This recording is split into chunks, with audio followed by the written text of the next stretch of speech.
बहुत समय पहले ओडिशा के घने जंगलों और ऊंची पहाड़ियों के बीच एक छोटा सा शांत गांव बसा था। गांव के पास एक प्राचीन पर्वत था, नील पर्वत। गांव के बुजुर्ग कहते थे कि उस पर्वत पर देवताओं का वास है। सूर्यास्त के बाद वहां जाना निषिद्ध माना जाता था, क्योंकि जो भी लालच लेकर वहां गया वो कभी वापस नहीं लौटा। उसी गांव में माधव नाम का एक गरीब लकड़हारा रहता था। वो मेहनती और ईमानदार था, लेकिन कई दिनों से उसके घर में अन्न का एक दाना भी नहीं बचा था। परिवार की भूख देखकर उसने एक कठिन निर्णय लिया। वो नील पर्वत पर जाएगा।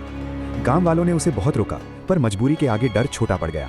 जैसे जैसे माधव पर्वत पर चढ़ता गया, जंगल का वातावरण बदलने लगा।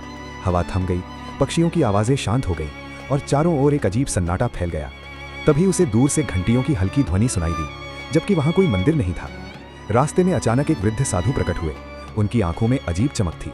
उन्होंने कहा, बेटा, यहाँ जो भी लोभ लेकर आता है वो कभी लौट नहीं पाता।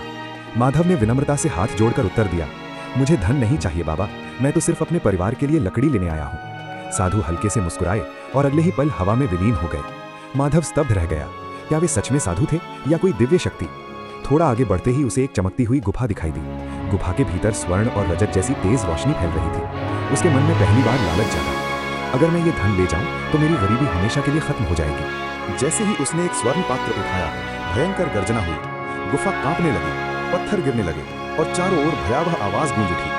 डर से माधव ने आंखें बंद कर ली। तभी वही साधु की आवाज गूंजी, सच्चा धन विश्वास और संतोष है। कुछ क्षण बाद सब शांत हो गया। जब माधव ने आंखें खोली तो देखा सोना चांदी सब गायब था। उसके सामने केवल एक छोटा सा दिव्य शिवलिंग प्रकट था। माधव समझ गया, ये भगवान की परीक्षा थी। उसने श्रद्धा से प्रणाम किया और खाली हाथ गांव लौटने लगा। लेकिन गांव पहुंचते ही वो चौंक गया। उसके घर के सामने लकड़ियों का बड़ा ढेर रखा था और पास ही अनाज की कई बोरियां पड़ी थीं।